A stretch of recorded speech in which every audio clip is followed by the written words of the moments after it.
Good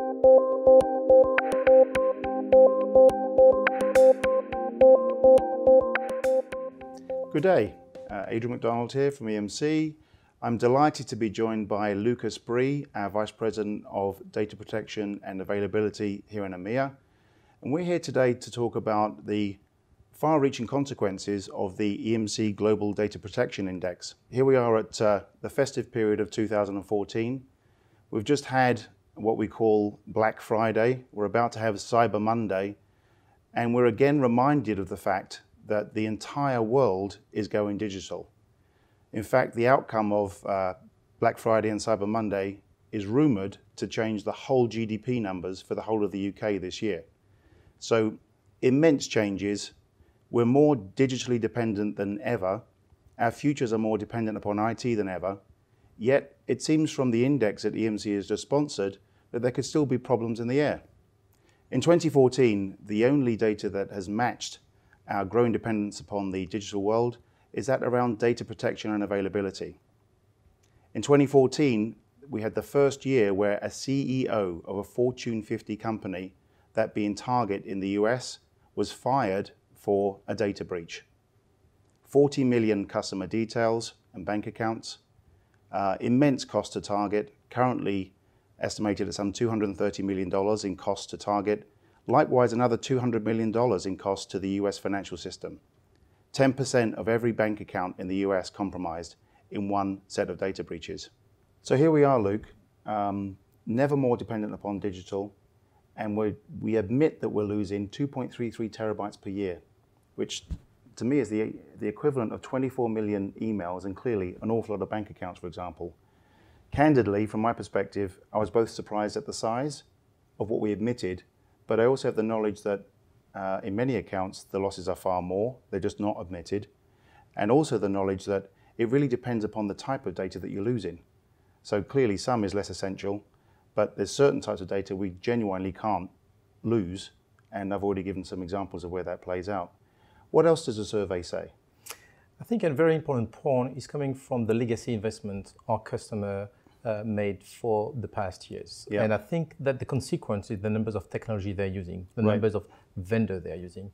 An important point coming from the survey is using one vendors versus 3+ or multiple vendors. And Right. what are the impact on your IT infrastructure? What are your impact with your budget?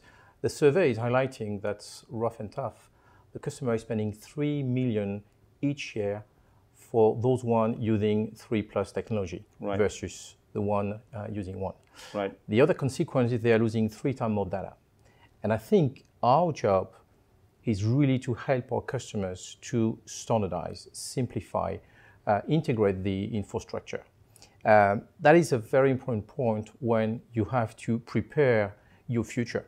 Yeah. If you look at the data protection challenge that the customer are facing today, which is, of course, the legacy investment, but of course, even more the cloud, even more the mobility, Yep. even more all those big data aspects. Yep. Building the foundation with one vendor strategy, helping you to build your data protection strategy for the future will really help you to be in a much better positions for your future. And I think if we could look at the consequence also, is the survey is highlighting that roughly 27% of the IT decision maker are recognizing that they have not spent enough money. Right. For these data protection topics. And Right. that I think is a key point. Right, absolutely. So the average organization, which is a mid-tier organization, $3 million more in cost, 3 times more failures. Yeah. I think the other aspect for me here is many of the companies that we know and love and have worked with for decades, they're now competing with new entrants who are coming in with very different IT strategies. And I'm not aware of any of them that have more than one backup strategy. Yeah. So they have one backup, one availability strategy, and clearly they're moving in the market very, very quickly. So this is a call for immense standardization on the best platforms you can get to automate backup and to assure backup and availability and archive in the best fashion possible. I think the other thing that potentially comes out from what you say is a theme of mine around EMEA and investment. It's clear to me from the data globally over the last few years that EMEA may be falling behind. In fact, even this year, where IT spending finally begins to pick up, I think IT spending only grows, or is projected to grow, around 2%. And over the next 3 years, it's only due to grow at something like 5%. Whereas our colleagues in North America, IT spend is going up 12%, and in Asia Pac, it's going up by 25%. So we are being outspent and potentially out-innovated in certain areas. And I guess when it comes to data protection, sometimes it's easy to forget that it really pays dividends to have this 100% assured. And I guess what the survey is calling out for is, don't underplay it. So Luke, where and when is this survey available? So the survey is ready now. And of course, it will be available on the microsite. Yep. So we can use it, tweet on that, and communicate to the entire market. Fabulous. Luke, thank you very much. Thanks, Much Adrian. appreciated. I know there's some great information out there for our customers. Thanks for your time. Once again, thank you.